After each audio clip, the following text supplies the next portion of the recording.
weary hands that man the helm can't help but feel what's missing in this realm.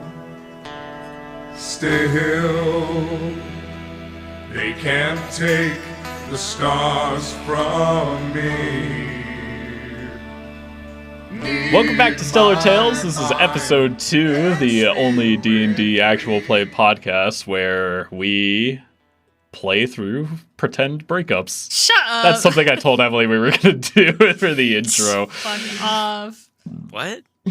He was playing Torn, but it was an alternative version of it. And he's like, I remember this being my go-to breakup song. And I was like, oh, what was my breakup song? I don't know. I always did pretend breakups in my head.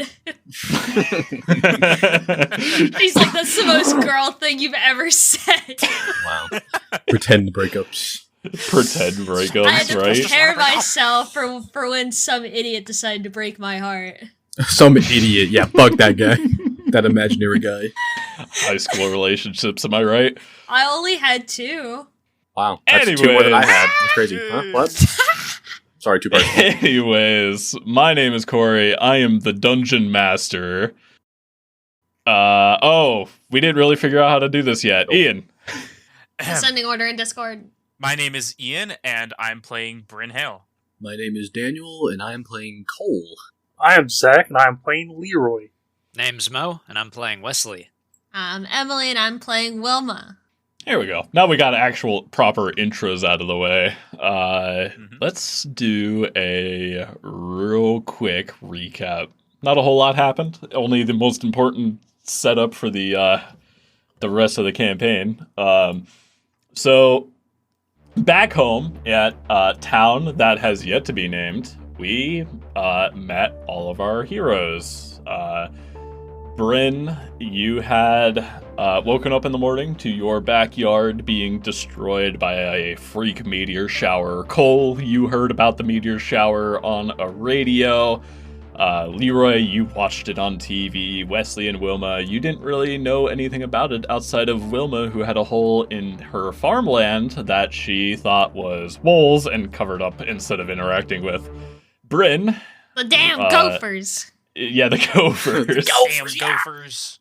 Bryn, you had actually interacted with the holes in the backyard, realizing that they were full of this weird shifting amalgamation of metal that, upon your touch, had transformed itself into the components of a moonshine still in this brilliant golden brass color.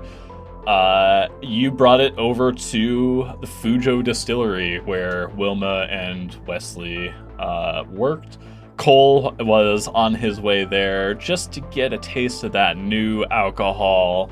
And Leroy, you were on your way there to try to convince Wilma to change her ways and stop naming her drinks after her bastard ex. And I'll give an inspiration die if anybody here can remember the name of that new liquor that was supposed to come Cryptic out. Sours. Cryptic Sour. Yeah, Cryptic Sours. You already get inspiration. That's not fair. Response. Oh my god, I'm peeking. Oh, that was bad. And Bryn, when you had showed up with the moonshine still, Wesley had eagerly helped you assemble it in the workshop you have at Fujo Distillery. And when it had finished assembly and everybody was around it marveling it had gained some sort of sentience and lifted itself off the ground and slammed back into the ground, knocking everybody out. Where you all heard a weird voice saying that they were sorry and that they needed your help. When you had awoken, you were in a frantic space battle between a small, dingy 3-person spaceship that is resembling more so a I actually don't know what regular old-timey wooden ships are called, but it was a really small one. Sloop. And yeah, like a sloop, and there was this massive castle with all sorts of weird people on its walls and bastions and towers, just lobbing spells and shooting cannons and guns in your direction. Bryn, you had actually woken up not on any sort of solid ground because you had rolled so poorly. You woke up in the middle of space where you got grabbed by a net gun by this penguin person who is a Dobor, who I'm going to refer to them as from now on, named Wadlington, I think it was the 4th. And you got dragged to the ship that Wilma and Cole had woken up on. But Leroy and Wesley had woken up on a different ship that was just spinning completely uncontrollably. And after a frantic moment, Leroy had this almost like Ratatouille type thought at the back of his head that said, hey, you could actually do something here. All you got to do is sit in that seat. And he did. And he got the ship under control. But it was quickly going to be overwhelmed by the Halcyon Station, this floating fortress of a spelljammer, and it got harpooned by the sloop that Wilma and Cole were on, and Bryn now, and dragged away from the fight. And when the warping was done, you all grouped up and you met your saviors, a plasmoid boss that is about the mass of like a 300-pound person, named Grand Overlord Squelch, and these two penguin people, these Dowar, named Wadlington the 4th, that had saved Bryn, and Slick Bill, who was just kind of like taking a fancy to Cole a little bit in a gunslinger kinship. It's there that you guys got to explore a little bit, and you realize that the moonshine still that is on the back of the sloop that Leroy and Wesley woke up on is the exact same one that Bryn had installed at Fujo Distillery, and it had some celestial writing on it. Grand Overlord Squelch had kind of taken on a more human form, having swallowed up one of the Dowar, because I got sick and tired of doing that fucking annoying voice, to be honest. And he said that he was going to take you guys somewhere, and he took you guys to Verdant Hollow, this asteroid, this green asteroid that almost resembles Earth. It's got vegetation and running water and society living upon it, but it's in a smaller form because it is just an asteroid, just in the middle of an asteroid field full of barren asteroids made of rock and ice and all of that other asteroid shit. And Grand Overlord Squelch said he was going to take you guys to meet Mama Maggie, and I think that catches us up. And there was a lot to recap. Fucking Jesus. Yeah. There was a lot more than I thought. Doing. Ah! Yeah, Grand Overlord Squelch, in his humanoid form, just this large, imposing figure, squelches up to Wilma, taps her on the shoulder and points at the Verdant Hollow. You see, just, like, 36 other of these, like, wooden ships of varying degrees of perfection. There are some that are half destroyed, some of like there's holes in them, others are pristine and shining. They're all in different shapes too. Like there's one that's in the shape of like a dragonfly almost. There's one that's in the shape of like a Anomalocaris shell. They're all like very unique and different, and Grand Overlord Squelch goes, yeah, so we're actually going to take you just right there, all right? So gather up your crew. We're going to start auto-docking procedures right now, so once we get there, just stick close to me. And he places a pseudopod on Wilma's shoulder and just kind of, like, undulates in a concerning way. Concerning? Yeah, like he's concerned about your well-being. Ugh. It's like the Tesla of ships. Auto-docking. How bad is this going to be? Well, if you don't if you don't stick near us, and he kind of like raises his pseudopods up and makes some muscles form, and Slickbill kind of does a downward pose with his arms. If you don't stick near us, yeah, you might get robbed. Not that you really have much on you. Ha! Oh, yeah, you are all fucked. How do we know that you're not trying to sell us on the black market? I guess you wouldn't. You could roll an insight check if you want. I would love to roll an insight check right now. Yeah, go ahead. First roll. First roll. Yes. First roll of episode 2, baby. Uh, Do we trust Grand Overlord Squelch? 19 plus 4.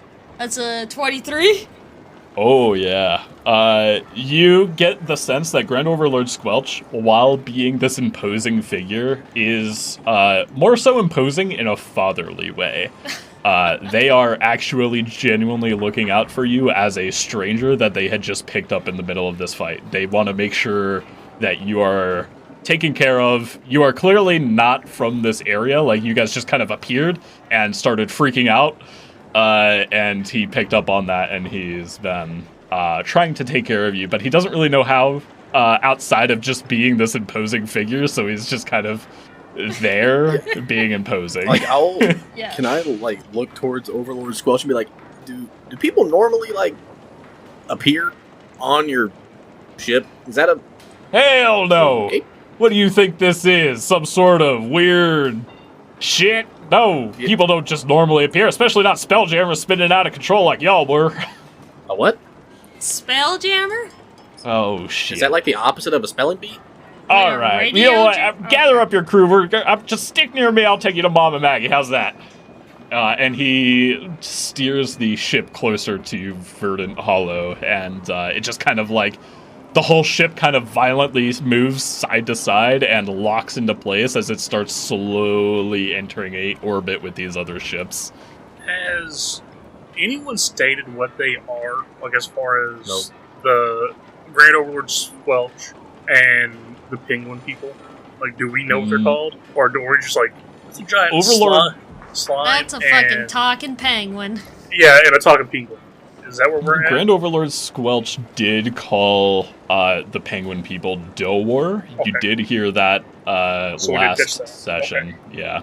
But we don't know what he is. No. How do you spell that? Not directly. Dowar, Dohwar, I think. I'm opening up the book. Hold on. Oh, so you can get back to us later.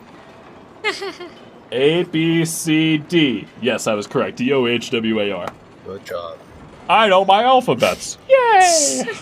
But when Grand Overlord Squelch lines up his ship for auto-docking procedures, Leroy, the ship that you're on with everybody else, you're still harpooned to his ship, so your ship kind of gets violently yanked into an auto-docking procedure of its own. And you feel something as you're sitting in this seat that lets you know that it is okay to leave the seat and that it is not going to send the ship violently crashing or hurtling any direction that it doesn't want to. Okay. Well, I'm going to go and see if I need to tie this thing off, because I have been on boats before, and I do know I need to do that. Sure. Go ahead and roll a perception check. What'd you get? That is a 2 on the dice for... a 6. Oh, yikes. Yeah. So, on a 6, you're looking around the ship. You are not seeing anywhere that a rope could actually be tied around, period. There is no... What are they called? You know what I'm talking about? Like, the boats have those, like, weird handles that the ropes are supposed to go around to tie them down to the docks? Yes, I know what you're talking about. I do not know the technical name for them. What is it, a cleat? Horn cleat? Something like that. Yeah, a cleat. Your boat doesn't have any of them. Instead, what it actually has are these the oh shit handles that a car or truck might have. But you're looking around and you're realizing that none of the other ships have any sort of ropes attaching themselves anywhere. They're just kind of stuck in this orbit around each other, and all of the ships are just kind of floating safely near each other. almost like a astral parking lot. This cannot be safe. Is this normal, Mr. Squelch? What? Oh yeah. Like, You're fine. Just once you get that feeling from your spell gem and helm there, you can just go ahead and hop right out of there and move your way over here. Be careful. You get off the rope. You know how to swim? I mean, I don't know what kind of question that is, but yes. Well, if you don't know how to swim, you're not gonna really like being off that rope. What rope is he talking about? The rope connecting the two ships, between his ship and your ship, the harpoon that is lodged into the side of yours. Okay, how far is it between the two ships? Probably about 20 feet. Yeah, I can't tell. Grand Overlord? Yeah! I don't know how to swim. Am I gonna die? You're gonna be okay, No. Wesley. Just follow Leroy. Just do what he does. They say you're supposed to, like, lay on your back, right? Not in this case. Okay. I'll trust you. I'm just going to show him where the rope is. Tell him to grab onto it and just pull himself across. And do not let go with the rope at all. Yeah, sorry. My audacity was doing some weird shit. I started having a heart attack. Yeah. You're doing good, Wesley. Like the most you got encouraging it. mom. I do it. I believe in you. Wesley, Come go on. ahead and roll me an athletics check as you're starting to cross this rope with everybody's help. I'll give you advantage. I'll say Wilma's helping you. No. Sure. Let's see. That, from an advantage, goes up from 5 to a 9 for a total of 15. Yeah, with a 15, you are crawling across this rope following Leroy, and I ought to be behind him. Just to make Leroy sure. behind you, just to make sure you're not falling off into space. And this other voice inside of your head seems to kind of take over your muscle function and keeps you firmly attached to this rope, even though you internally might be panicking. It seems like your body has full control over this. Yeah, dude's got that, like, that adrenaline focus. Yeah. And he's just going across. You and Leroy get all the way across and onto Squelch's ship, and he splurps out Waddlington the Fourth, who goes, yeah! And then he gets tossed overboard towards Verdant Hollow by Slick Bill, who just goes, I fucking hated him. He just starts floating towards there. Yeah, just slowly floating towards Verdant Hollow. That's great. Grand Overlord Squelch looks at all of you, and he retakes this humanoid form as he hops off of his spell-jamming helm, and he goes, alright, so here's the deal. You all don't look like you have any equipment on you, so just stick near me and Slick Bill here, and he places a pseudopod on this other door, who just fully draws these two other flintlock pistols and fires them into the fucking air wildly. Ah! Yeah, you just stick near us, and we'll get you over to Maggie's place just fine, alright? Just, if anybody asks, don't look at them. And he grabs Wesley by two pseudopods on either shoulder and pulls you in closer to him, and he goes, don't look at me. Don't look at them. But isn't it rude not to look at somebody when you're talking to them? It'll be rude all the way up until the point where you get charmed. Is she cute? It might be. It might not be You a she. you see this plasmoid boss just kind of, like, blush. I'll watch myself then. I just put my hand on Wesley's shoulder and be like, you just stick by me. You just You follow what got I it. do. You Will see do. Slick Bill holster these two pistols that he pulled out and fired wildly into the air, and he walks over to Bryn, and he goes, yeah, so what's your, stick near me. And he looks at you and he goes, and he winks. Yeah, I can do that. Alright. And he pulls out one pistol. You guys, as the ship begins to slow into an orbit, Grand Overlord Squelch shouts out, well, time to jump! What? And he jumps off of the boat towards Verdant Hollow, and Slick Bill follows him shortly after. My lordy. Well, no time like the present. How far is it? The Verdant Hollow might be like 100 to 200 feet away from you. All you have to do is jump. I have jumped. I will follow very closely after.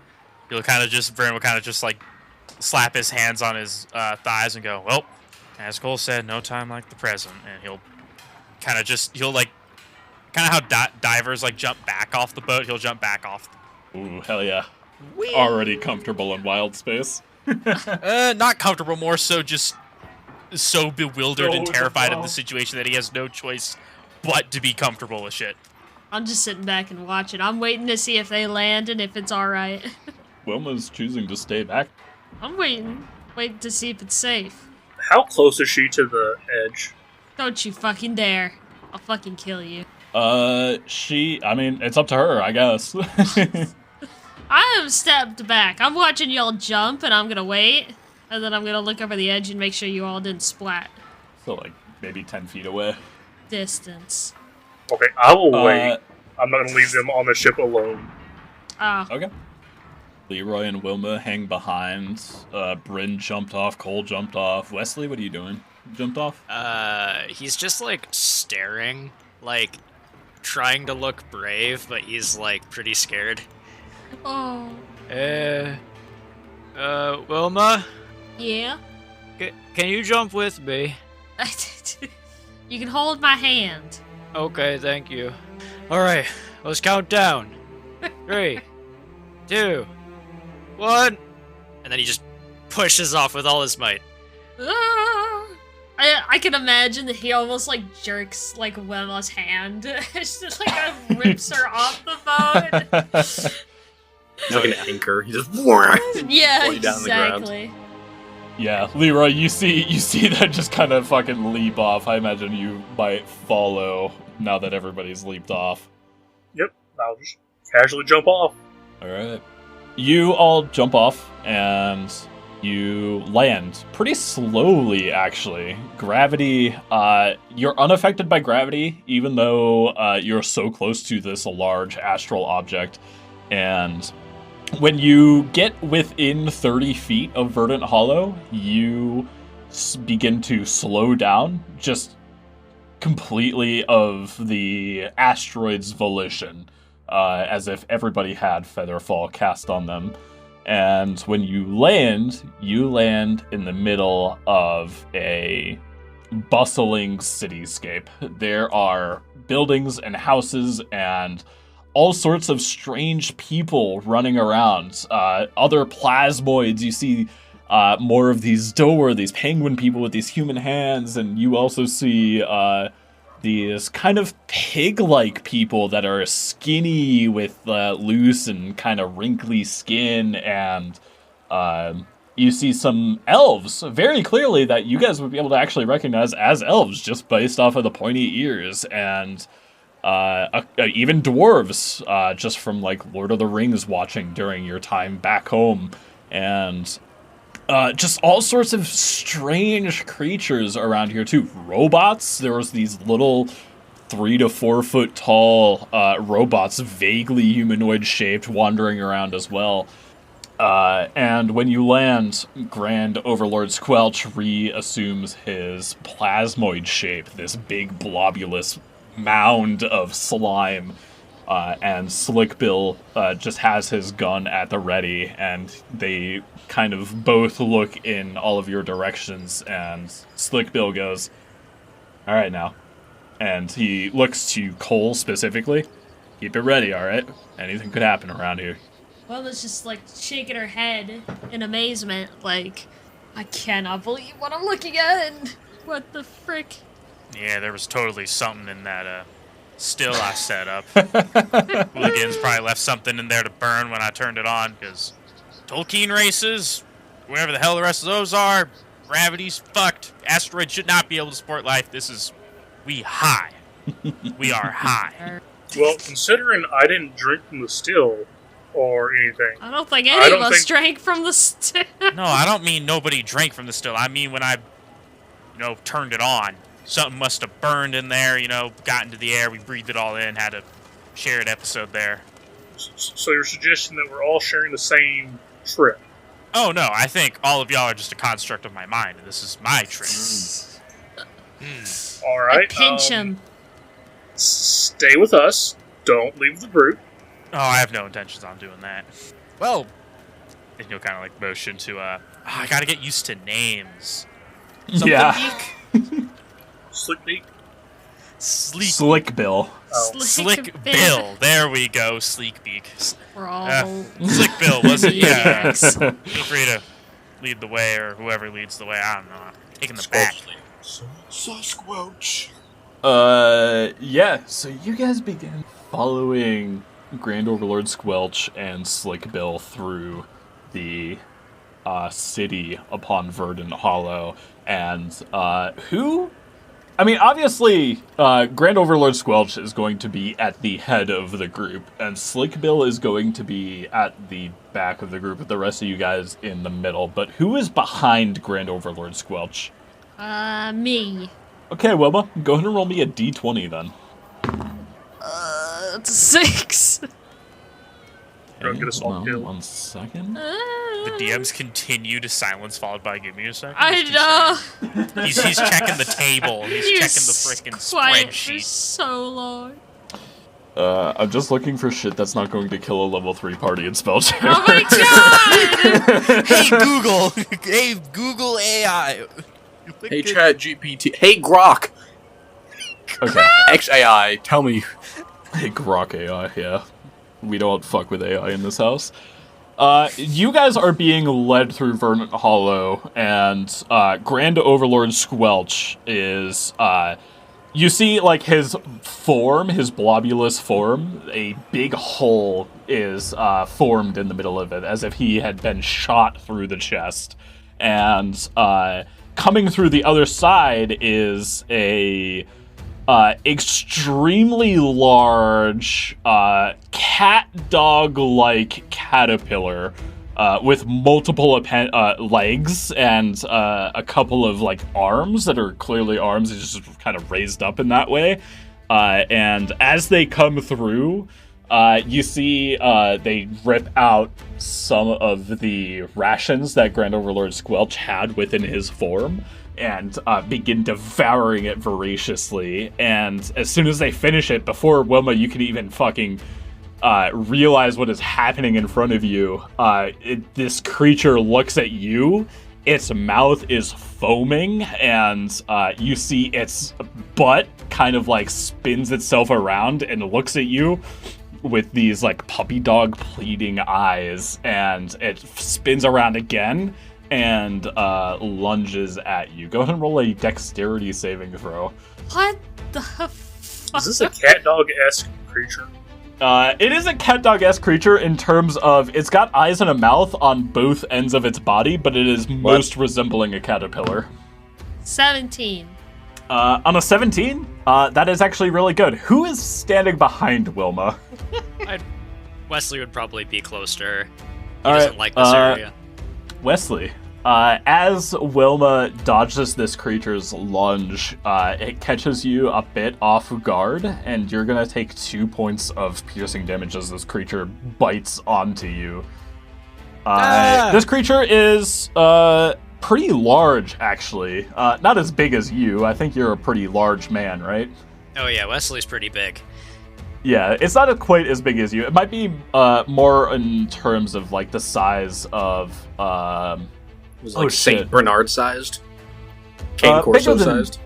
Bigger than Saint Bernard. It's not. It's a medium creature, so like as big as Wilma's baby cow that she has. A caterpillar-looking thing that big. So Saint Bernard. Saint Bernards are smaller than a baby cow. I hate to break it to you. How baby is your baby cow? Baby. It's actually just a full-grown cow.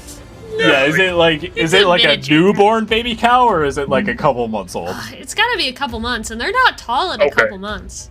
They're still medium sized, right? They're still larger than.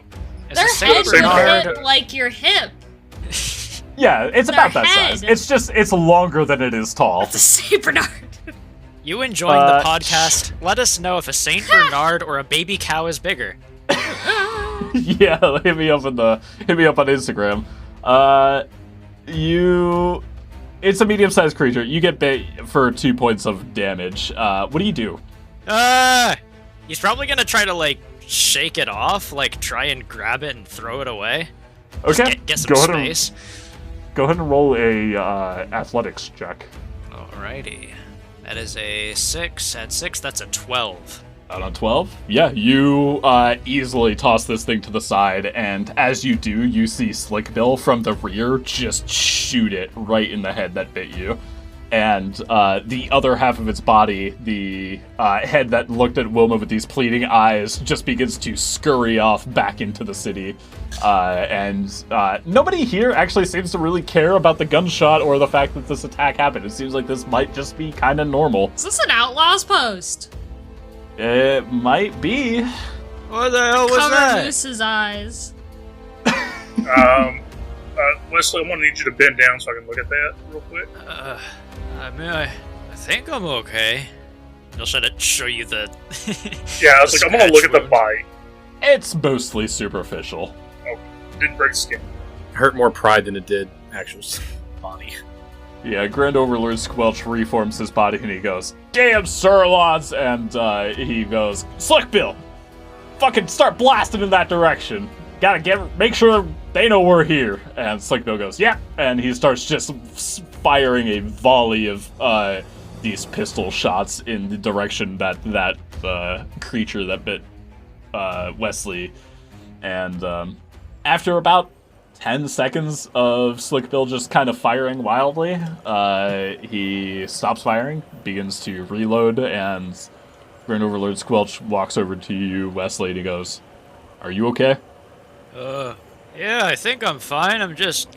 Why are we getting attacked in a public area? Yeah, so welcome to Verdant Hollow.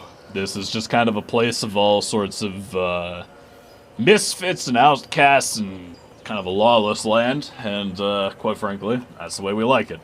Well, if we're gonna be getting attacked by people that don't respect us, we're gonna have to defend ourselves.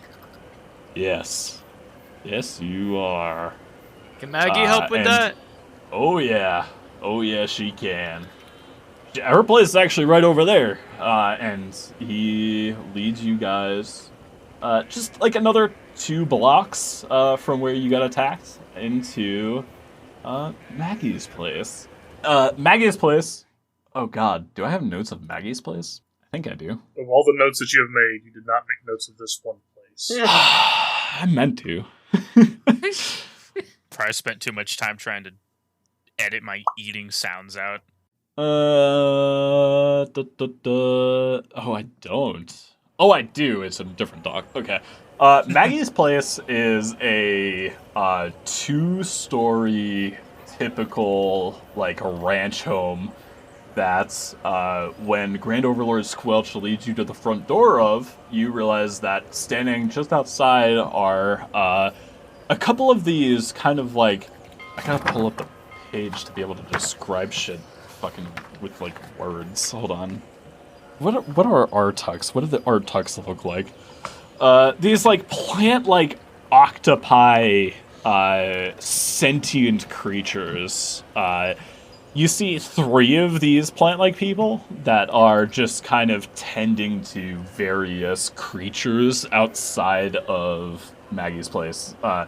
Beasts of burden, stuff like there's very clearly just a cow, as well as several donkeys and even a baby whale that seems to have 8 eyes. And when Grand Overlord Squelch gets to the front door here, he knocks on it in a certain pattern. And if you guys want, you can memorize that pattern on a successful investigation check. I do have to wonder, does my perfect mimicry influence that at all? Oh, yes. That will just make it so you auto-succeed, I think. What is Nice. perfect mimicry? It's just a rename of Kenku mimicries. You know, I'm not a Kenku. Yes, but what is that for the podcast? Okay, let me find it in my features. Wait, you Here- saying you don't know it off the top of your Podcast head? space. What's wrong with you? Here we go. Yeah, what do you know? What do you not know about the 2024 rules? Come on. Okay. You can accurately mimic sounds you have heard, including voices. A creature that hears the sounds you make can tell they are imitations only with a successful wisdom insight check against a DC of 8, plus your proficiency bonus, plus your charisma modifier. Yeah, I think this is one of those things that nobody's going to really care if it's mimicked or not, but you are able to memorize the exact knock pattern based off of it. It is the stereotypical bop bop bop bop bop bop type noise. You know what I mean? I was going to knock on my desk, but that would have been bad audio. I would Okay, also alright. like to memorize this. Sure. Anybody else that wants to attempt to memorize it can roll an investigation check. But Brynhild, you have 17 automatically plus memorized 4. it. Yeah, sure. 21. 21 successfully saves. Gets it. Yeah, I A got- 9 does not Yeah, memorize I'm it. at Ba-ba-ba-ba-ba-da-ba-ba. What are my rolls? What do you got, today? Leroy? I had a 9. A 9? That also fails. Wesley, are you doing anything here or not? Wesley isn't probably practically realizing that there's anything of like a code here, but I will have him do something else, which is perhaps intuit his surroundings. Maybe he doesn't exactly know how this thing works, but I would like to use a channel divinity to use the okay. ability Divine Sense. Ooh. I will open my awareness to Celestials, Fiends, and Undead, which will last for 10 minutes. Or unless I get incapacitated, I know the location of those creatures within 60 feet of me, and I know their type. And I can detect if a presence or, place or object has been consecrated, desecrated, as with Hallow Spell. Just in case. He probably doesn't realize he's exactly doing anything of this sort, but he's just kind of looking around, trying to get the vibe of what's happening. These plant creatures and livestock, if any of them are of these 3 types. Yeah. You... Hold on 1 second. Oh, I'm gonna get so much shit for fucking homebrewing this, but... Spelljammer people are, like, metal people. They are very, about what they are. But, you do get a ping of Celestial, coming from the other side of the door into Maggie's place. It's, actually pretty overwhelming, how much celestial presence you're feeling from that side of the door. But you're not feeling any sort of fiend or undead auras anywhere near you. Here's a question then.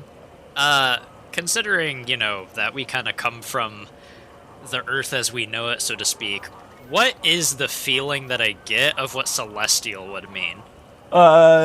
Overwhelming good. An extreme positive emotion. If we're talking in terms of what your channel of divinity might feel like, celestial, I imagine, would feel a lot like being a kid that had just gotten hurt, like playing on their bike or something, and run home to their parents. And their parents are like lovingly tending to them and all of that. That good feeling, that comforting feeling. Yeah. So I guess he just sort of like, listens to the knock and he just sort of smiles and he awaits what happens next. Okay. So Wilma, you memorized the lock based off of the check. Cole, you failed. Wesley, you were doing your thing. Leroy, you failed. And Bryn, you have the feature. Okay. Yeah, so Grand Overlord Squelch knocks on the door, and those of you that memorized the knock, go ahead and note that down, because that might come into play later. And the door opens, with a 3.5 foot tall robot in this humanoid shape that vaguely resembles a gnome or halfling that you might be more familiar with based off of like watching Lord of the Rings. And when it opens the door, you are ushered in by Slick Bill and Grand Overlord Squelch, and the door is hastily closed behind you. And when you get inside, you are overwhelmed almost immediately by the smell of stale alcohol and tobacco smoke. And the air itself is thick and hazy, and you find yourselves in the middle of this speakeasy type of place. This secretive bar where you see several individuals sitting at a bar top, as well as across several individual round tables scattered throughout the building. And we see various plasmoids and humans and dwarves and elves. We also see a couple more of these robot, these auto gnomes, as they're called. We also see some more of these monkey people and more of these plant people, the Artuks and the Hadizee. And sitting behind the bar top, running the bar itself, making drinks and handing out food, is this absolutely huge 8-foot-tall woman with 4 arms and this, like, they're tall, but they're not, like, big. They're very skinny for their height, and they've got this long kind of peppermint colored hair, this, like, shifting red and white hair. And when the door closes behind you, the bar hushes, and every patron in the establishment is looking at all of you. And Grand Overlord Squelch just goes, "Yep, so y'all remember that Vodar's, that Vodar that spoke not too long ago? Well," and he kind of like fake slaps some suspenders against himself in a smug way, and he goes, "I think I might have just rescued them folks that Vodar was talking about." I'm sorry? And he walks over to the bar top, and we see this woman, this 4-armed woman behind the bar top, stop in her steps as Grand Overlord Squelch talks about that. And she looks at all of you. What are you guys up to? I'm rushing after him like, hold on. What are you talking about? This whatever. What are you saying? The Vodar! Oh, you don't know about the Vodar. Yeah. I don't know anything. You see this 4-armed woman kind of like raise an eyebrow in interest as you say that, and Grand Overlord Squelch goes, "Yeah, well, I don't know anything about any of y'all anyways. I'm just here to kind of collect a reward." And he extends a pseudopod to Slickbill, who pounds it in return. Got my hands on my hips in the middle of the speech. The bartender woman just kind of stops this conversation by putting 2 of her forearms in between the both of you and goes, "All right now, y'all gotta stop. No fighting in the establishment. Maggie's place is a peaceful place now, y'all hear?" Wasn't gonna fight. I want answers. Yeah, I'm sure you do. I have a question. Well, yeah. This like a bounty reward or like a, like, you're not gonna kill us, right? I'm not gonna kill y'all, sugar. Don't worry about that. It was a bounty. And she kind of looks disdainfully towards Grand Overlord Squelch and tosses over a sack of coin. And he looks extremely pleased with himself and just starts undulating happily. And Slick Bill starts counting up the coin and splitting it between them two. And she goes, "The coin wasn't for your lives or anything. It was mostly just to make sure you all got to me." Who are What's you? a Vodar? Well, I can answer actually all of that in a couple minutes here. Cole starts drinking the shrimp dick sour. He still has the bottle on him. Yeah, he still has it. I think, unless it disappeared when we got teleported. Yeah, Maggie sees you drinking that and she goes, "Well, if y'all want a drink, I got plenty of that. In fact, I got some drink that might actually make you feel even better about being here." I don't want nothing. Wesley looks through his pants to find if he's got any money on him, which he probably doesn't.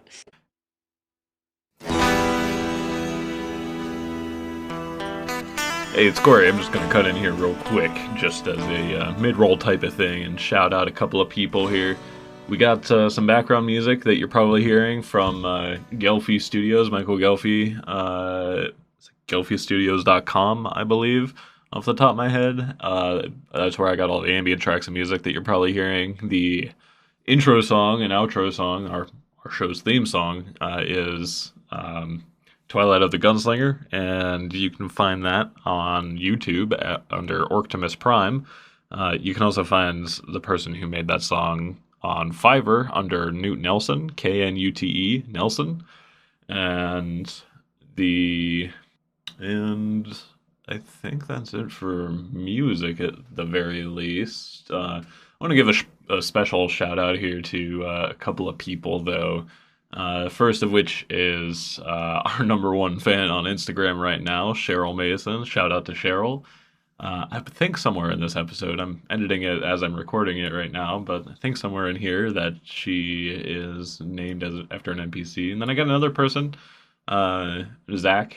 Thank you, Zach. Your mere steak is kind of how I know you or how we know you. So shout out to you. I don't know if you have anything you want to plug here, but it's really kind of all I got. Oh, we got Prince Jackdaw over on Blue Sky. They're making the artwork for our characters right now. So once we get all of that artwork done, he's doing headshots and then a group picture and all that. It's a long process, but it's got to kind of be that way if we're not using AI. So, and you know how we feel about that around here. Fuck AI, all that. AI should not be used to automate creativity. It should be used to automate boring, meaningless shit, but that's just my opinion, and I'm just a person on the internet. So, I think that's really all I got for a mid-roll. So, just tell some friends about us. Give us a rate and review. Spotify comments, Apple reviews. I'm trying to get the show out on a couple of more platforms, but right now it should be up on Spotify and Apple. I'm trying to do it all. Bear with us as we're still working out some kinks here, such as, Zach's audio sounds really weird because noise reduction ruins his audio. But we have to do that because his computer fan gets picked up in the audio and it's like half of the volume. So, once we get that figured out, we should be pretty much golden. All right, I've been yapping too much. I gotta finish editing the episode here, so I'm gonna let you guys go and get back into the show.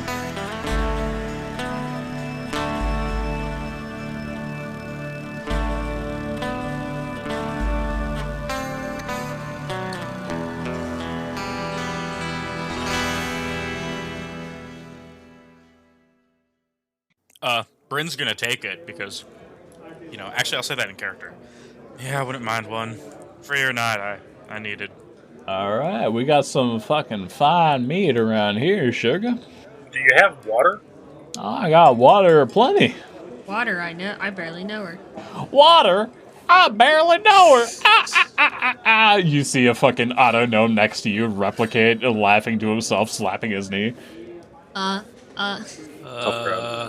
Is this on the house? We don't have any money, I don't think. I think for the heroes of this realm, it might be. Excuse Yeah, me? you know what? What? I'll give y'all this one on the house. The Yeah. hoo-ha? Just take your drink and I'll lead you off a little bit, alright? Takes you down the sip of the shrimp dick sour. This is fucking crazy. Pass me the bottle. Hey, if you give me some of that, I might be able to replicate that. It's my recipe. Get your paws off. Oh, okay. Tiger's got claws. I see. I'm not trying to steal your recipe, sugar. I'm just trying to ease your tense. I'm good. Okay, if you say so. She pours you guys a couple of glasses of water and a drink for Wesley. Sorry, not Wesley, Brunhale. There's fucking 5 of you. I'm gonna mix that up all the time. You trying to say anything before we all start giving you shit? Mixing us up? That's the huge. The fucking yeesh, dude. Mixing the players up? No way. No. Me? Nah. Never. Mama Maggie, this large woman with these 4 arms, the peppermint hair, she pours these drinks and she looks towards Grand Overlord Squelch and she goes, "Now, sugar, if you could mind, just make sure nothing happens while I'm gone, alright?" And she flips him a gold coin, and he catches it in his body and undulates aggressively, and he goes, "You know me. Slick Bill and I, we're gonna knock this place down tighter than a nun's asshole." What the And, fuck? That is the sentence. and Yeah, Mama that's- Maggie, she walks behind the counter towards the main room where all of you guys are, and she extends a hand towards each of you. Where's the fifth hand coming from? There is no fifth Okay. hand. She has to wait for the fifth hand. Somebody has to shake her hand, and then she'll move on to the fifth person. This whole time, do you guys I'm shake her like, hand? Yeah, Wesley is still trying this whole time to like avoid eye contact and like not look at her exactly directly as he's been warned. Yeah, that's what we were told, so it's, Oh, Shogo, Brain you don't doesn't gotta give a worry crap. about none of that. He's locking eyes with her as he shakes the hand, nods his head. He seems oddly at peace with all this to you all. The whole eye-looking thing is only for the vampirates. That's all you gotta worry The about. what? I'm not one of them. Vampire? Yeah, the vampirates. You know, like vampire pirates. You saying it twice doesn't make it any more strange. You know vampires, right? Like Twilight? Yeah, you know, like pirates. Yeah. Yeah, I'm gonna whisper to him. combine them. More like Bram Stoker, not that weird crap. Yeah, what he said. Yeah, weird crap. We're not like them. I promise you. I'm Mama Maggie. We're? Well, folks around me. Inside. Yeah, folks around here call me folks around here call me Mama Maggie, but you can call me Maggie Bailey. Mm-hmm. If you guys want to roll an insight, I want to check, insight you to see if can. they're actually vampires. Yeah. Yeah, if you would. 12. Yeah, okay, so you're rolling to see if there's vampires. On a 12, the voice in the back of your head tells you that, yeah, vampires, they're familiar. Oh, yeah, those. 13. On a 13, you get very much the same. Vampires are very familiar. What are you actually inciting, though? She said we're when she started referring to the vampirates. So I was like, we're? Like, excuse me? You get the sense. Yeah, you get the sense that Mama Maggie is talking more so about the patrons of her bar, more so than anybody else. So in terms of we're, it seems to be more associated with, people like Grand Overlord Squelch and Slick Bill and Wadlington the Fourth. And she extends this hand to all of you, and she goes, it's rude to not shake the hand of somebody who's here to help you. I haven't had much explaining happen, so I don't really trust anyone. That's fine. Y'all can't... all right, you know what? That's fine. You're right. You don't have to trust me, but I'm going to earn that trust, Sugar. Don't you worry about that. All right? Like to Now- see it. Yeah, of course. And she winks at you, this seductive wink, and she retracts all four of her hands, and she goes, well, I say all four of them. She shook the hand of Bryn Hale, who just defiantly stared her down as they shook hands. And she looks at you with this look of respect as you do so, and she goes, all right, Grand Overlord Squelch is a good friend of mine. He's going to take care of this bar for me. So, well, I say that. Wherever Wadlington the Fourth is, he's probably going to be the one serving out drinks. But, yeah, if y'all can follow me, I'll lead you to something. I'll lead you to some answers. How's that? And she motions to a door behind the bar top that seems to enter into a stairwell. Wait, this is just for my curiosity. This is not my class feature. But what's going on with Wesley's divine sense after entering the lodge? Oh, does that stay active? 10 minutes. 10-minute. Oh yeah, Oh, true. So I yeah. can check people around. You are getting a strong divine sense from Mama Maggie. Celestial. And now that you're actually inside, you're getting a faint other celestial sense from upstairs. Okay. Do you guys follow her? 100%. I guess. Where else are we going to go? Right? I'm probably Yeah. right behind her at this point. Bryn has swapped from, hiding around in the back, looking suspicious, being like, oh, yep, okay. Simp. Let's get going. Simp. Yeah. Less of a simp and more so. It feels Yeah, I won't explain it. You'll I figure got that my out. answers. You guys Yeah. follow Mama Maggie upstairs, and Bryn Hale, you notice, she's kind of thick. But when you get upstairs, she leads you into a room, an office room, that has a table full of a lot of papers and a chair on the other side of it. And she enters the room, motions for all of you guys to enter, and sits down in the chair on the opposite end of the desk, letting you guys all stand there. And she steeples all 4 of her arms together, and she goes, all right, so here's the deal.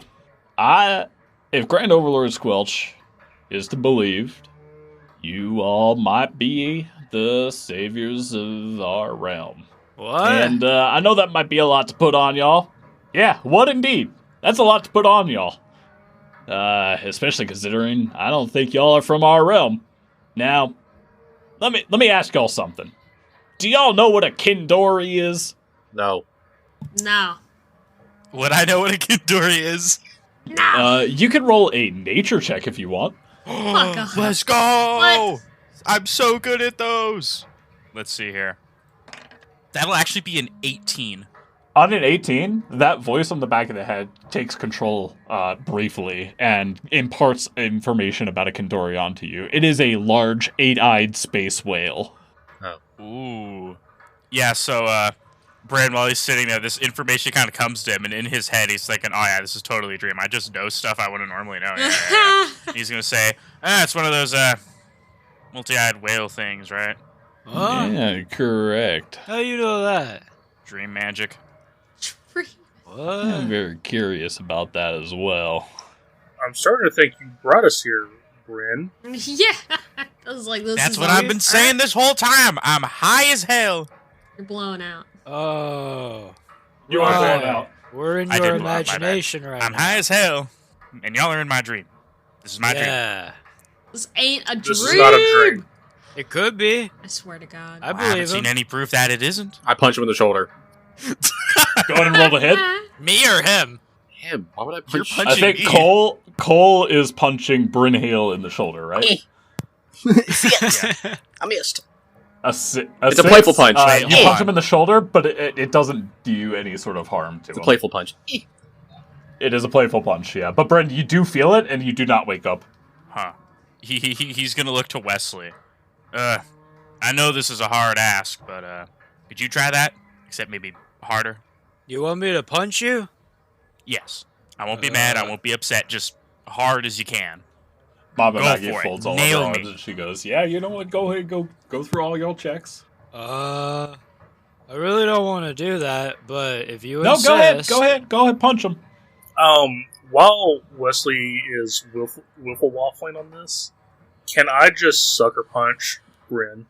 Just like whenever he's not looking at me, just straight in the jaw. Yeah, go for it. Roll with advantage for an unarmed strike. 12 on the dice. 17. Okay. Oof. Does a 17 beat your AC? Yeah, I got an It's- AC of 12 right now, so 100%. Yeah. Okay. Yeah, you punch him for 1 plus. What's your strength modifier? 3. Leroy? Yeah. So 4 damage. Damn. Ooh. 4 damage punch. Yeah, your shoulder gets dislocated as he punches you, and you do not wake up from this horrific dream. You're in pain. Your eyes are flashing with pain. Okay, point proven. This might not be a dream. Fuck. Well, about that heroes thing? What are you talking about? Yeah, so, okay, in order to explain this a little bit, y'all are gonna need to know who this is. And she claps all 4 of her hands together, and she goes, Echo! Echo, if you could get in here, I would love that. And, after about 10 seconds or so, the door opens, and a, 7-foot tall, black metal, humanoid-shaped robot comes walking in, and when the door closes, the robot lights up with these arcane blue lights that stem across its entire body as if veins, and its face lights up with that of a digital screen face, and when it flickers to life, it has a smiley face on it. And this robot, this black and arcane blue robot, waves to all of you, and you see its face kind of smile even bigger. And Mama Maggie goes, "That there is Echo. He is a Vodar." Vodar, I'm sure y'all are familiar with that word by now. A Vodar is a celestially important robot that only serves one purpose, and it only speaks when that purpose is necessary. And, well, it told me to trust y'all. Well, it didn't tell me. It kind of told the whole universe, hence the name Echo. It spoke, and everybody in the universe heard it. Does that make sense? No. No. Pretty Yeah, strong I didn't voice think there. so. Yeah. It's magically enhanced, you see. Oh yeah, that's one thing y'all should know. Magic is real. And, y'all are, I think, impartial to it, she says, kind of squinting towards, Bryn Hale, having recognized that you knew what a Vodar was, even though you're not from this realm. You have a question? Yeah, you there. Simple one. Sorry. Out of character question. Out of character question. Yeah. Keep your voice. Is that other celestial ping I got this robot? I'm assuming. It is, yeah. So, Wesley, you are getting that secondary celestial ping from this robot. Yeah, and I'd just be like staring at it, be like, I don't really know how I can tell, but for some reason I feel like I can trust you. I got a good feeling about this, as weird as it sounds. It gives you some finger guns and then a thumbs up. I like him. You see its face turn to from smiling to overjoyed. I'm just face bombing. Wilma is So, face bombing. Well, what do we have to do? Wow, alright, that's very forward. You accepted that whole "you're the hero of our realm" thing really easily No, we there. Well, yeah, I suppose the rest of y'all might not be as simple as him. Don't you call him simple. Alright. Yeah, I mean, what would you call him? Wilma, it's okay. I'm trying to look on the bright side of things. We have no idea where we are. All these people are crazy, no offense. You're all very strange to me. But if this, your friend here, thinks that we got a purpose, well, we might as well hear it out. You know how I feel about that word in you. Well, I feel good about this whole situation. I don't know what it is. Normally I'd be terrified, but I don't know. Anyways. I just throw my hands up in the air. Yeah. So, alright. Let's do things a little properly here, alright? My name's Maggie Bailey.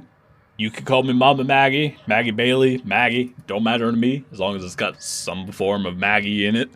And she extends out her hands, again for another handshake.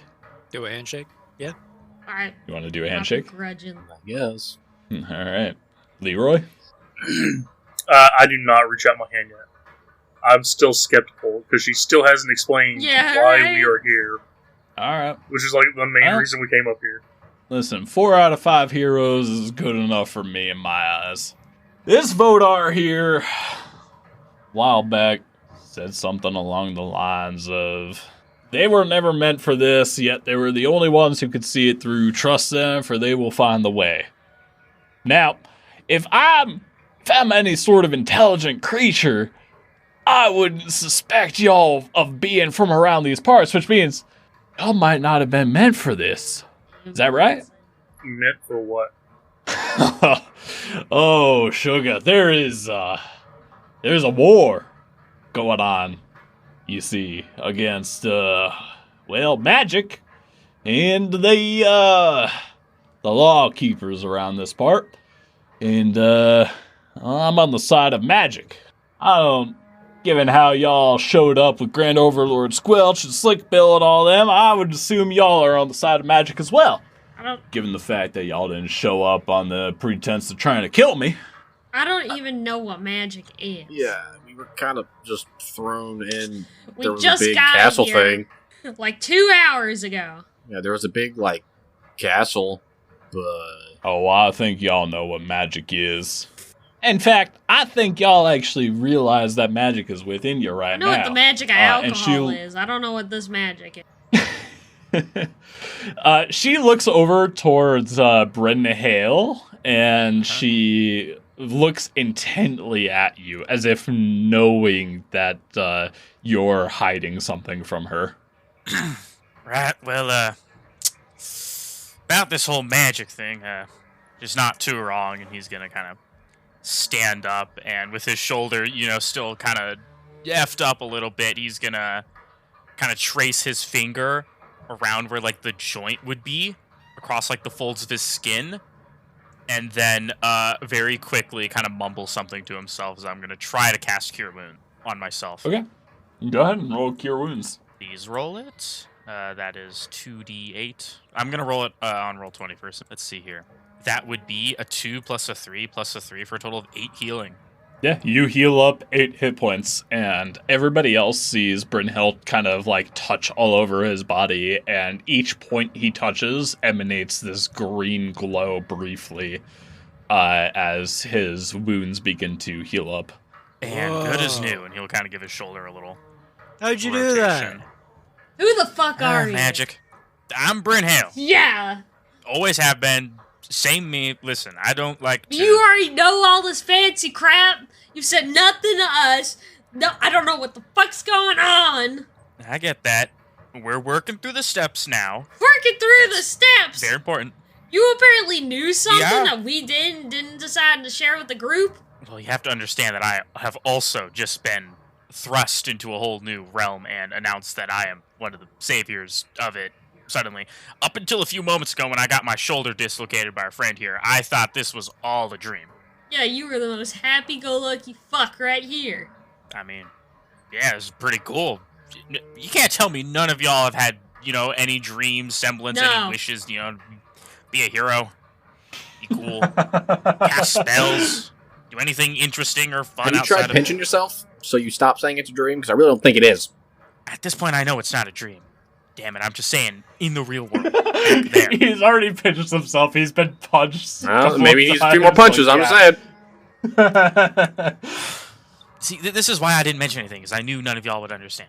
Except, Leroy, you do kind of understand, because you remember that, in that natural pull towards the spelljamming helm, the chair on the spinning ship, not an hour ago. Yeah, I know what he's talking about, but it's it doesn't mean I'm magical. I just, it just told me to sit in it, and I was I've heard voices since I've been here, but also, heroes of perspective. Just because we're a hero to them doesn't make us a hero to other people. I hate to be the bearer of bad news here, but if we're a hero for them, we're going to be a villain to the people we're against. That's... You understand the dangers you are putting us in by accepting this bullshit? Well, I'm not gonna lie, it is pretty dangerous out there. You also don't know what these people stand for. We don't know if our ideals align with theirs. So I don't know why you would just accept the idea of being a hero for them. Y'all don't have to accept it. I didn't say you had to accept it. But I am saying that y'all are stuck here, whether you like it or not. I wonder why. And that this whole hero thing might actually be your way out. Sure. Fucking sure. Oh, you don't believe me? Let's try to think about it like this, I believe you're trying to steer me into... Hold on. Shut your mouth. I feel like I'm No, being shut. led in a direction when nobody else has offered anything to take us home. You're trying to push us in this direction. I'm not finding kind to the. All right, try to go home. Try to go home then. And she stands up abruptly and aggressively motions towards the door to the office. Like, go ahead, try to go home. I dare you right now to try to go home. Go You're not go gonna back to your fucking ship say and nothing just about go how home. to get home. You're just trying to steer us in this direction to be heroes. You want to know how to We're go fucking home? ordinary people. You want to know? All right. You want to go home? Well, you gotta help us. Why? I don't know nothing about y'all. I don't know what you want from us. I know you here's the don't thing, know they're about trying to anything tell about us. us. I am trying to tell you. You should listen to your partner there. All right, sugar. I'm trying to tell you how you can go home. All right. I'm trying to be on your side, and you've been nothing but against me right now. You even ask our opinions on this? I don't care about your opinions. The Vodar spoke about you. I don't care what this vote. How would you have formulated opinions? As you mentioned earlier, we don't know nothing. The Vodar can only speak 3 times in its whole existence. Do you understand how much the importance of a Vodar speaking is when you can only speak 3 times ever since you've been born? No, I didn't think so. Back home, we have tons of people who don't speak. Yeah? Did they only speak 3 times in their whole life and then they poof into existence? No, I didn't think Poof so. into existence. Now shut up and listen to me. Poof out of existence. All right. Yeah, I'm sorry. I'm so mad right now. I'm mixing up my words. Oh. All right, listen. Understand, I'm I'm pretty sorry. frustrated right now. Yeah, I understand y'all are frustrated right now. And I know y'all didn't expect to be put into this situation. And I'm sorry. I am. I'm trying to be on your side, all right? Echo here over here, he spoke for the first time ever since I've known him in the last 45 years, all right? 45 years and he spoke for the first time. They spoke for the first time. Sorry, they're a robot. Whoa. When a Vodar can only speak 3 times throughout its whole existence, you have to understand that us here in this realm, we take the words of a Vodar at heart. Imagine this. You're only allowed to speak 25 words, at most 3 times in your whole life. How important do you think you would make those? Have you not developed a system of sign language? Well, shit, why didn't we think of that? And she looks towards Echo, and Echo just, his face kind of turns to a look of, like, I don't know, and he kind of shrugs his shoulder. They kind of shrug their shoulders and, wave their arms up in the air, like, I don't fucking know. See, that's sign language. Not officially, that's like miming. Yeah, it's really good for communicating simple gestures like, I don't know there, like Echo and I just shared there, but whole things that matter a lot, that's something beyond us, I think. Alright, listen. I know y'all didn't want to be heroes or nothing, but the only way you're going to find your way back to your realm is if you get in touch with what makes you magical. And, well, I hate to say that, but that might actually just be Surak. Sorak's the god of magic. Well, he used to be the god of magic. And, well, this here Vodar, he's the servant of Sorak. And, Echo looks to all of you and just kind of waves to each of you like, hi, I'm the servant of the god of magic. Oh. And Mama Maggie goes, just because y'all didn't sign up for this doesn't mean y'all weren't chosen. Y'all can be heroes, y'all can be villains, y'all can do whatever you want. I don't care. I do have rules around my establishment, Maggie's place, alright? This place stays free from harm, free from squabble, free from the law, alright? Now, I don't know too much about how y'all showed up. I haven't talked to Grand Overlord Squelch yet. But I do know that the Vodar spoke, Grand Overlord Squelch showed up, y'all don't look like you're all from around here, and, well, I'm piecing together the pieces of the puzzle. Are y'all? I'd say my pieces are lined up. I'm just rolling Well, my as I eyes can in the have 'em lined background now. I've stepped away from the front of this conversation. I'm just back there like, oh. Bryn's gonna kind of look to the others. Well, considering that we didn't immediately get put into slavery, I think we can at least trust them a bit. That is a plus. Yeah, you're right. That is a plus. Feels like indentured servitude. I mean, I could have put you in real slavery if y'all to be wanted. fair, she did say, like, we can choose whatever side we want. We just showed up on this side. I'm just saying. Your friend there is right. We haven't exchanged names yet, but he is right.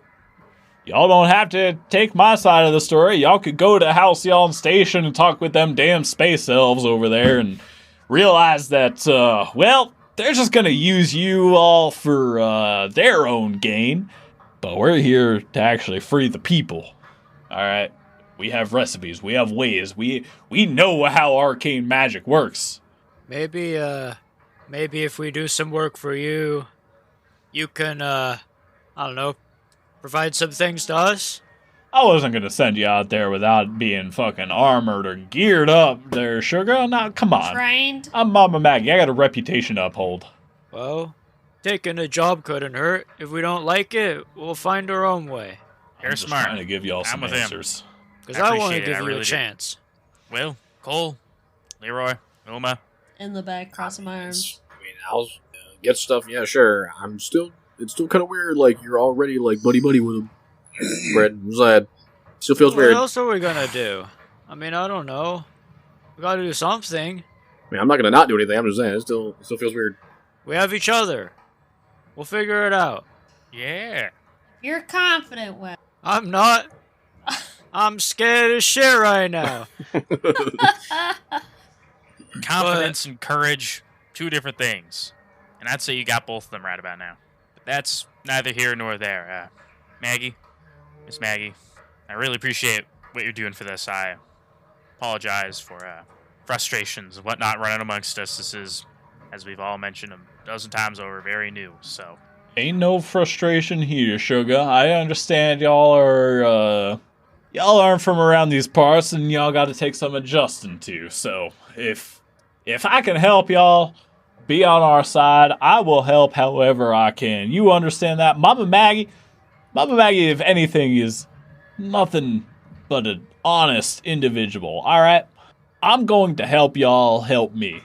And by me, I mean, well, all of us. And she kind of motions towards the general area, intending to motion towards the rest of the establishment. I appreciate that. So if my co-workers and companions here don't have anything else to say or ask, I'd like to know what the next step here is. Well, if y'all want to help us, then y'all gotta get geared up and familiar. And Mama Maggie stands up from the chair and walks over to each of you, staring at each of you, not extending a handshake or anything, just looking at all of you. And then she makes her way towards the exit of the office, and she motions for you all to follow her. And she leads you all down to a room. And when she opens the door to the room, you realize that it is a storage room. And inside there's all sorts of everything. And she opens up the door and allows you all to go in. She doesn't go in herself. In fact, Echo doesn't even go in there. Echo stands on the opposite end of the doorway, just kind of standing guard. And Echo's face is that of like, oh, I can't wait. He's got this like giddy look on his face, and he's kind of like shaking a little bit with excitement. And Mama Maggie is with the door open, just kind of motioning for all of you to go inside. Well, she goes, well, if I have any sort of actual reason to suspect y'all, I would think that whatever's in you might actually feel some sort of attachment to something in here, at least. And she leaves the room open for all of you guys. And editor's note here, this is where you guys are going to get your starting equipment. Hooray! Okay. I have a question about that. Yeah, what? Well, Let's go down the list here. Bryn Hale, what do you grab out of Mama Maggie's storage room? ooh. Okay. I can imagine that as soon as he'd probably be the first down the stairs. And honestly, at this point, most of you guys have already clocked this just looking at him and even mentioned it in the previous conversation, but he seems giddy almost as he comes down the stairs and starts scouting out the equipment here. Almost immediately, as if he knows exactly what he's looking for, he manages to retrieve a dagger, a set of studded leather armor, and stares at it in awe before kind of setting it aside for himself, and then approaches what appears to be kind of like a rack of firearms.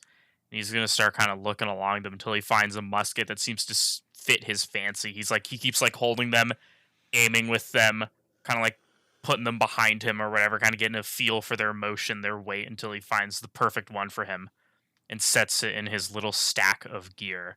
He then seems to muck around in like the tool area for a bit until he pulls out 2 chests of these tools, small chests like toolboxes, I should have said, and adds them to the pile. And those would be a set of tinker's tools and smith's tools. I'm imagining like those old-timey like metal tool like handhold things that like had the handle in the middle and just a box full of tools in them. You just had you're double fisting them, just walking out. And he's trying not to show it with like the way he kind of has like his hat tipped down and hanging his head, but he's got a smile on his face. The slightest smirk, but a smile nonetheless.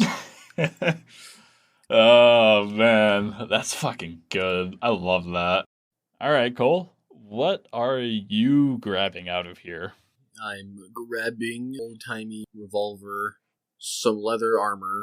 That's so cool because I like the shape of it. 2 daggers for each boot, and an orb. And when I grab it, it's got like a little energy to it. Like it kind of glows a little bit. Glows to your touch. And then also a scholar's pack. What's in a scholar's pack? You know, just scholar stuff. Some ink, a pen, some paper, a little bag of sand, and a small knife. What?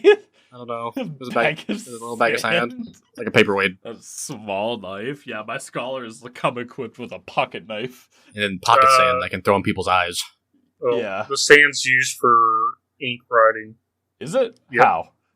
I think it's like an eraser, maybe? I guess for like Somebody's- old-timey ink. Oh yeah, the sand absorbs the ink. Makes Somebody sense. smarter than me fucking clarify that, because I don't understand why a scholar's pack comes with a fucking bag of sand. And then there's a book in it that has the image of a raven on it. You see Mama Maggie look at you as you're picking up this book, and she goes, "Well, now, Sugar, that's something interesting, y'all. You know that, right? I think y'all know actually a little bit more than y'all might let on." Do I know what it is?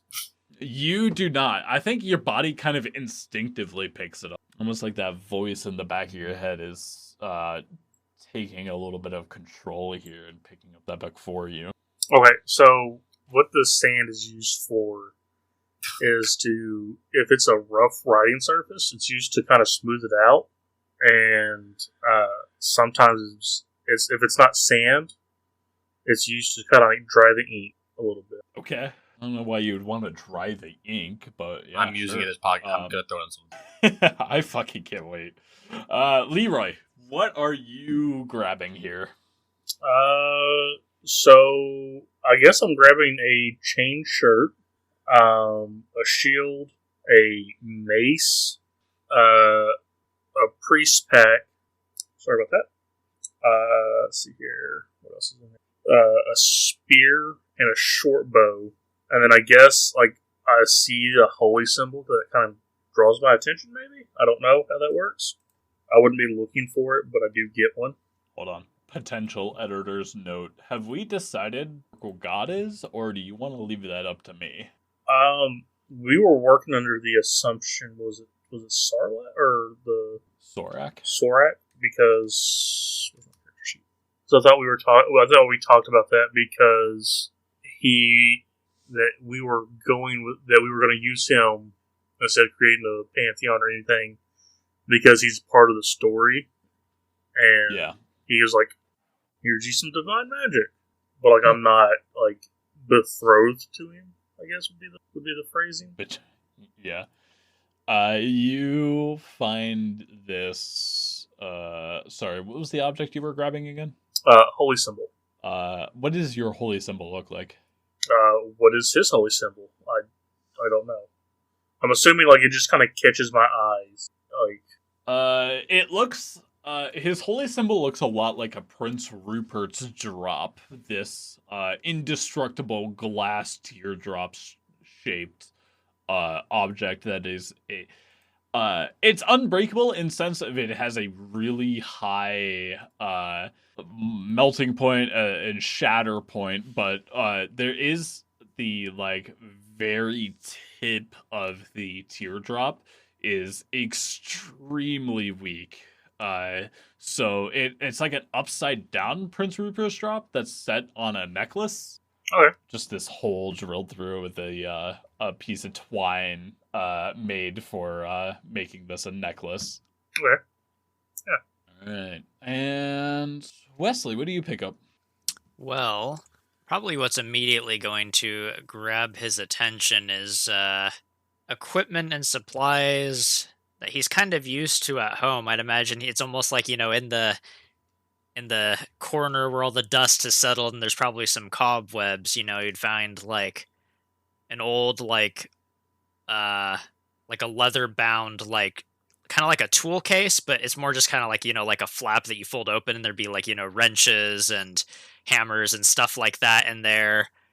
A sledgehammer up on the wall that he could use as a maul. Maybe some pieces of rebar that could function as javelins. Just a bunch of like random like carpenter's tools and various other like equipment that could function as his weapons, and he sort of sorts through those things and gets familiar with some of them. After collecting those, he'd probably get what would build up to be an explorer's pack, just some generic equipment, like maybe there's like a little hiking backpack, there's like a bedroll, some like torches, maybe they're like glow sticks in this setting, something like that. And then shit that Wesley would think would be good for like keeping around because you're gonna be here a while. Yeah. And then he'd find some chainmail, some armor, which is very interesting. It definitely intrigues him. And it's like a fairly large set, I would imagine. That's like, I could actually probably fit in this. Maybe some adjustments have to be made, but he gets all that suited. Maybe there's even like a little funny helmet. Hey, how's this look? Look beautiful, honey. Yeah, thank you. I think you have it on backwards, Wesley. Huh?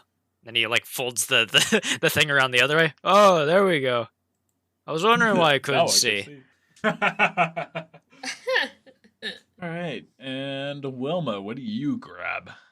She goes for some like basics, the amalgamations of an explorer's pack, yada yada. Leather armor. What yada yada yet? It's an explorer's pack. What's in an explorer's pack?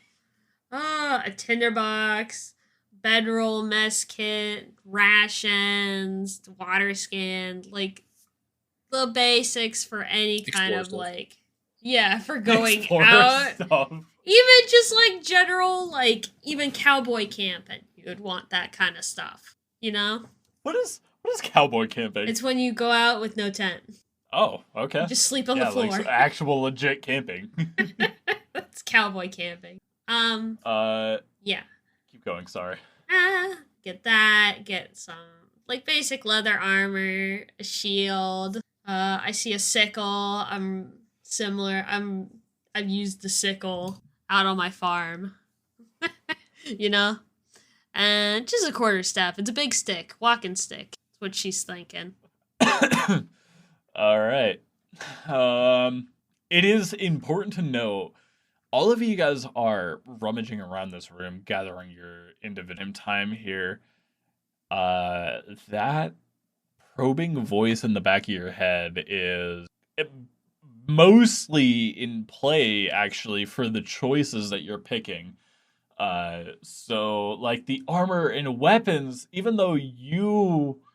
example, like Wesley, you might not be comfortable with the weapon that you're picking up, but the thing in the back of your head is, and by proxy, you are, which is maybe a strange feeling.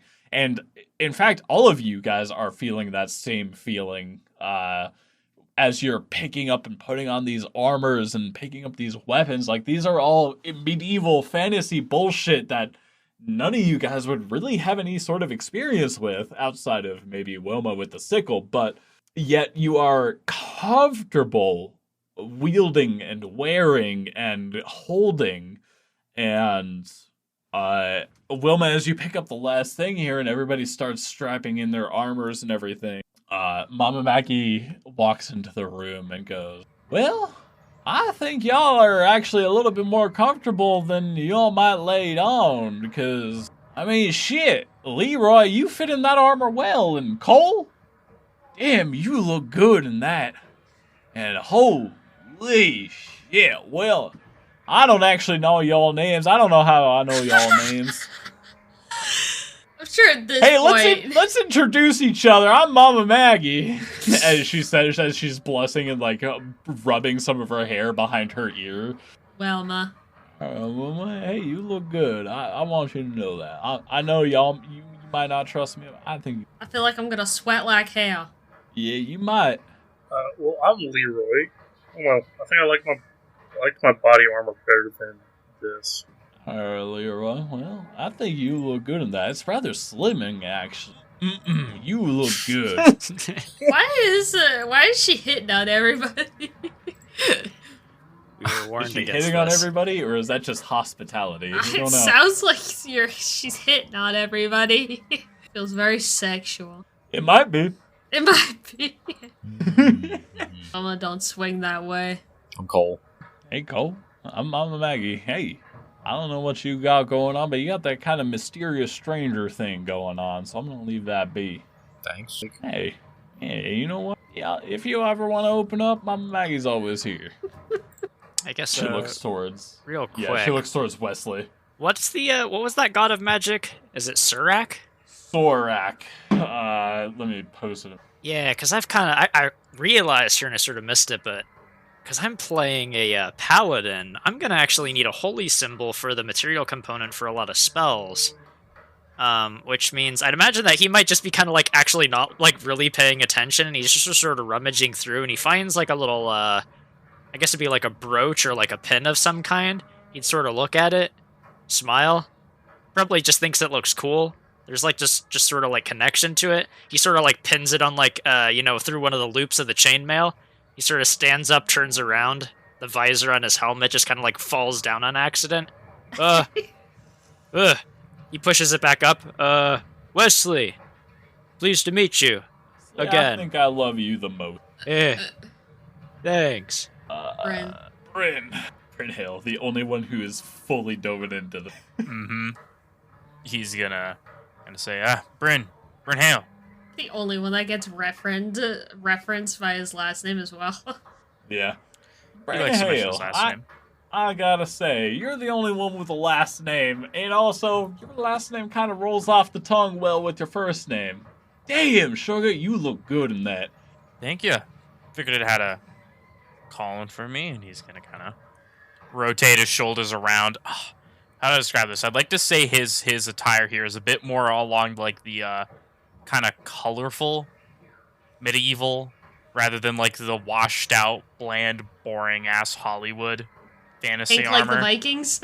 Yeah. Like it's an actual surcoat colored like red and yellow instead of just being brown and more brown. Brown and gray. Brown and gray. It's okay, guys. They won't figure Yeah, out who he's the actually is. styling. He's still got his nice brown hat on though, even though it kind of clashes a little bit with the bright colors of his armor. It's he likes it. He won't. What get rid type of hat? What type of hat is it? Is it like a snapback, baseball cap, trucker cap? I don't know how to describe it. It's Indiana Jones's hat. Oh, perfect. Like a trilby. Yeah. Except just looking, like, from a distance, it looks pretty real, but, like, if you ever get up close, it almost has this, like, plastic feel, like you got it from Walmart or something. As you guys are all getting geared up, and you're strapping in your armors and looking at each other and swinging around your weapons, just kind of getting a good, handy, physical feel for everything, Mama Maggie's already in there, but Echo walks in as well. And when Echo walks in, the door closes behind them, and you see their face shifts to a serious, and they observe all of you, and Echo goes, "To accomplish your charge, you must reassemble Master Sorak, the pieces of which you may find scattered. I will assist how I am allowed." And those few sentences seem to reverberate around the room. But it's not just the room that it reverberates around. It is the entire realm has heard Echo speak these couple of sentences. And you hear the ambient sounds of the tavern below you as Echo begins to speak begin to silence. And Mama Maggie looks over towards Echo with this look of surprise and shock. And her hand is over her mouth, which is agape. And she looks at all of you and she goes, I'm not gonna lie to y'all. Vodar says he's gonna go with y'all. You might want to take him. I'll see if I can teach him sign language. Yes, maybe some sign language might be good for him. But that was the second time that Vodar's ever been able to speak in its entire life. And it's only got one more. Well, with a little bit of coaching, it shouldn't have to come to that, I'd hope. I'm incredibly proficient in sign language, and he's going to kind of... he actually does have proficiency in American Sign Language, like full language proficiency in that, so... Do you? He does, yeah, Bryn has that. So he can teach him, like, legit. Legit? I'm going to need you to replace one of the languages you know with sign language. Well, here's the thing. We were told to roll randomly for it, and I got American Sign Language, so I have American Sign Language. You got ASL. Yeah, perfect. All right, yeah. What the fuck? He's got ASL instead of fucking GNOME or whatever. Yeah. How handy. I did not think that'd be useful ever. Wow. What the fuck? The shit. Mama Maggie looks at all of you and she goes, I mean, I don't know about y'all, but if y'all want to trust me or not, it's up to y'all, but I've given you my hospitality. I've given you my trust. Hell, I've given you my life. But I can help y'all if y'all would be willing to trust me. She kind of looks a little when she says that. You've certainly earned my trust. Again. Yeah, I mean, giving y'all access to my place. I guess. my equipment. I got nothing but the utmost faith in y'all. But, some of that is going to actually cost a little bit of money, and even though you're the saviors of the realm, I gotta make a living. So, that'll be 1,000 gold. What? Indentured servitude. What'd I tell you? Well, we would have been left out in space to die if nobody came to help us, so I don't think it's the worst idea. Yeah, fair enough. I mean... Alright. Yeah. Sorry, Wesley, I didn't mean to cut you off, sugar. It's just, I don't know. It feels, like there's some sort of purpose here. And he'll, hold up his hand to his heart, and he's gonna use, lay on hands to heal himself for the little bits of tick damage that he's taken. Which, a considerable amount of tick damage, actually. Yeah, so lay on hands is a pool of healing that he has that can be used by touch to heal health, or if you use more points, it can remove poisoned. So I'll heal myself a bit, and he'll just kind of smile. Alright. How much do you use? 4 out of the 15, which will put him back up to full. Okay. Took a little bit of damage from rolling around and getting bit by the caterpillar thing. Yeah. Lay on Hands is a pool of healing that a paladin gets that they can expend any number, either heal or set number to cures and shit for the podcast. Yeah, very useful. Yep. It's a surprise tool that'll help us later. Hello? It will, probably. You see Mama Maggie looks at all of you, this kind of motherly protective look, and she's worried and excited, and she goes, "How y'all listen to me? Alright, y'all don't have to trust me. Y'all don't have to be on my side. Y'all don't even have to be here. Shit, y'all might even end up killing me. But the words of a Vodar, them something that y'all don't take too lightly. Only 3 other Vodars other than Echo here is spoken. only one other has spoken more than once throughout its entire existence. Hey, you can take it from me. I've been around ever since this here crystal sphere has been born. How old are you? Even though wait, never mind. That's I'm sorry. I stopped keeping track of years a long time ago, Sugar. I'm going to warn y'all. Alright. Whether or not you believe me, whether or not you're on my side, I don't care. I'm not your enemy one way or the other. Mama Maggie here, she likes to play it a little bit neutral. There are some people in this here tavern that might end up being against y'all. Whether or not you choose to be on their side or not, they might end up trying to kill y'all. So, whatever it is you got in you, you might want to try to trust it. It might end up knowing more a little bit than you even might. But I would take what the Vodar said. If y'all want to get home, well, Sugar, you gotta reassemble Sorak. Who? Well, that's a big ask. He's like magic, right? He is. This is the god of magic, in fact. Well, it was. He was the god of magic before the other gods around here decided to disassemble him and exile him for arcane magic being a little too unpredictable for their taste. Y'all gotta reassemble Sorak, the old god of magic. It was disassembled by the other deities because arcane magic was just a little bit too chaotic for them. Unfortunately for them, and for y'all, we found a way around that. And she kind of like smiles a little bit to herself as she motions to the drinks in everybody's hands. I should say in Bryn Hale's hand because everybody else got water. Yeah. And Cole, you're drinking out of the drink that you grabbed from your realm. Yes, it's mine. She looks to Bryn Hale and she goes, "That there right there is arcane moonshine. That's how arcane magic exists in our realm. And it's not just in moonshine form, I'm gonna be honest with y'all, but it's accessible form because the other forms take way too long to ferment." Well, that's incredible. He's going to kind of like look over to Cole to gauge Cole's reaction because he knows Cole likes to drink. Tastes like this stuff. Cole, you're realizing that the drink that you're drinking, Shrimp Dick Sour, it's very good. Has no magical properties, but it is very good. tasty. I tasted it already. That's why he still has the It tastes like bottle. shrimp dick. I'd like to imagine his knuckles have gone like white, pale. He's been clutching from that clutching bottle. that thing this whole time. It's my bottle. Nobody's taking it from me. Come hell or high water. I still got my shrimp dick sour. It Your almost last rhymes. taste of home. But I want to warn y'all, the Vodar's words echo. Echo got his name because every time he spoke, and the last time he spoke, I should say, was heard across the realm. So not only did you show up here unwarranted, unwanted, but y'all are actually wanted. Like wanted? And, oh yeah. I'm sure Halcyon Station's got a hefty bounty on your heads. Death? It's probably death, honestly. Them space elves, they don't know when to quit. Halcyon Station, they don't fucking know.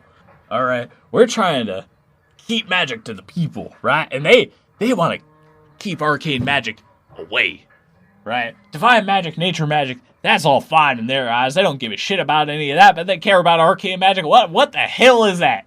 Arcane magic is the same as divine and nature magic, and that's how I see it. Magic is magic. Yeah, sounds like a lot of tyranny. Magic is magic. Yeah, and they've been going around killing everybody who possesses any sort of arcane magic, so I hope y'all realize just how lucky y'all are. Bryn kind of Odar looks already over spoke to once. Wilma. Does that kind of help settle our dispute of who we should be aligned with here? Why are we still talking about it? I'm just making sure we're all on the same page. This is some very serious stuff. Target on our heads. Our mission's been broadcast to the whole damn universe, Impossible apparently. I heard what she said. Okay, I'm just checking in. She smiles at Wilma. Well, bounty or not, sounds like Echo's friend is in pieces. And I think we should help him out. They were willing to use what little words they have to talk on our behalf, so why not? We gotta get home somehow. You're right. Well, now is he? Who said he was simple? Who? I am. I'm going to grab Wilma before she can start lunging. Nobody calls my boy simple. Yes, I hate to say it to you, but he is. I'm He's gonna. as simple as, Wilma starts throwing hands. He's not simple. no Wesley, spell your name. fighting. What? Spell your name. Sorry, you're not simple. W-E-S-L-E-Y. See? Alright, maybe I'm the simple one, because that's not how I would have spelled it. Well, I would have left the E out. The Wait. E after the Wessel W Y? or the E after the L? Yeah. So y'all are actually kind of more important to me. I wish y'all would trust me. I hope y'all trust me. I mean, shit, I've given y'all access. Well, I said my armory. I acquired this shit through unscrupulous means, but, sugars, you don't gotta worry about that. Alright, Mama Maggie takes care of her own. And she places a pseudopod on Wesley's shoulder and Pseudopod? smiles softly. Yeah, she places a hand on her Wesley's shoulder. She's not a pseudopods plasmoid. now. You're losing So it. she I'm was still lying. thinking of Squelch. She like actually lying. has 5 arms. That's the 5th arm. Pseudopod arm. Yeah. She places one of her arms on Wesley's shoulder and she smiles softly and she goes, I think y'all are alright in my eyes. You're welcome around here anytime y'all want. As long as y'all, well, I mean, it wouldn't be a speakeasy if it weren't for a secret code, so y'all gotta know the secret code to get in here, but if you know that, you'll be welcome in. I already know. Hell shit, alright, well I guess it's not that fucking secret now, is it? Not if you listen. God damn it, I gotta tell Grand Overlord Squelch that you gotta stop doing that shit in front of random people. I've told him several times. Damn it, alright, fuck. I gotta change the code now. Well, I'll tell you what, alright. If y'all don't trust me, that's fine. You can go down there, you can regroup with Grand Overlord Squelch, Echo's coming with you one way or the other. Y'all don't have a choice about that. I just want you to know that. And Echo just kind of gives a thumbs up towards Mama Maggie and just looks at all of you with this serious look on his digital face. And Mama Maggie goes, "Oh, if y'all don't trust me, that's fine. I don't care. Go with Grand Overlord Squelch. Make away with your own. Y'all gotta pay back some of what you owe me, so looking for a job. There's a couple people down there in the tavern. Cheryl and Zach, they're pretty good about needing shit done. They pay pretty well, so if y'all want to make a little bit of coin and pay me back a little bit for my hospitality, say no.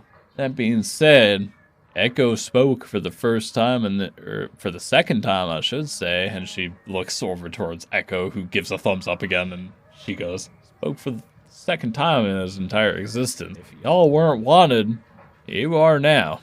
And I think you should trust it to yourselves to be a little bit more willing and accepting of what's going on here. Because it might actually just be life or death. Well, I think you brought Okay, loud and clear. the thing home here. Brought the term. yeah. Whatever it is. I just want to make sure you know there, Wilma. Make sure you know. And she opens up the door to exit the storage room and holds it open for all of you and leads you all down the ground floor again, where everybody roll me a perception check. Oh, I'm so good at these. Ha! Hooray! Perception! Prepare for loud dice clang. Aw. I only got an 11. Alright. 2 minus 2, I got a 0. 11 is 0. 10! We are perceptive. 10, Give me a 15. 15. Natural Wesley, 16 plus 4, that's a 20. Wesley, I think in your state, I imagine Wesley's a little bit more like go with the flow, yeah, this is fine type of guy right now. I think you are more prone to be able to notice this. All of the little robots, the 3.5 foot tall to 4 foot tall robot gnome dwarf people, they've all left the tavern, as have all of the elves. The elves are all gone.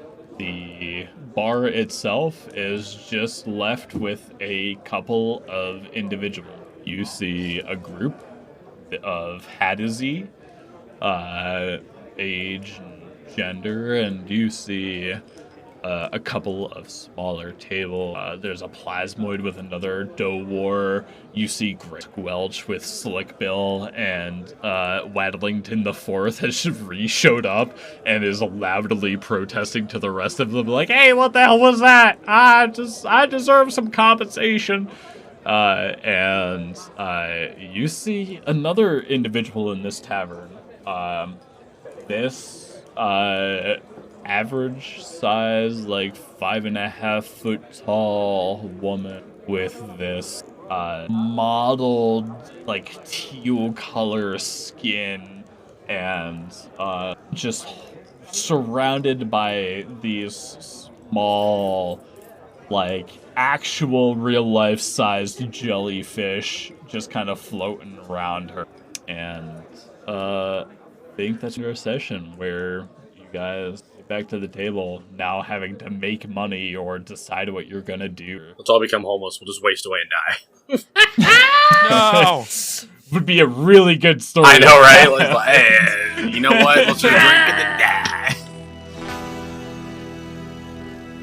These weary hands still grip the helm. Manna has no place but in our hearts to dwell. Now I will travel across the realm.